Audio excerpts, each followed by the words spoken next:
Hey everyone, welcome to another tutorial video. Today I'll walk you through buying Ethereum on Phantom Wallet. It's super simple, so let's dive in.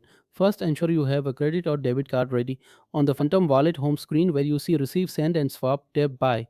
Next, choose the Ethereum type you want, either Ethereum mainnet or base Ethereum. For this guide, let's pick Ethereum mainnet, the one most people know. Enter the amount of Ethereum you want to buy. Below that, you'll see debit card via Robinhood. Tap the drop down to select your payment method.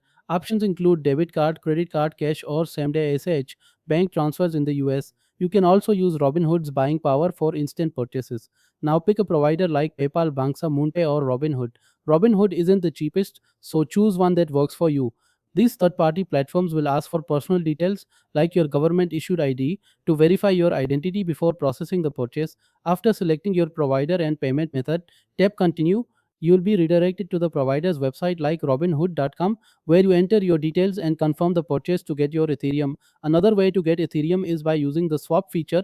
If you already have Solana in your wallet, say $25 or $100, tap swap on the home screen. Phantom supports cross-chain swaps, so you can convert Solana to Ethereum directly.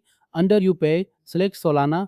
Under you receive, tap the drop-down, choose Ethereum and select the Ethereum mainnet from the network sliders at the top. Enter the amount of Solana you want to swap, then tap swap to convert it to Ethereum right in your wallet. That's it, you've bought Ethereum on Phantom Wallet. Drop any questions in the comments and don't forget to like and subscribe. Thanks.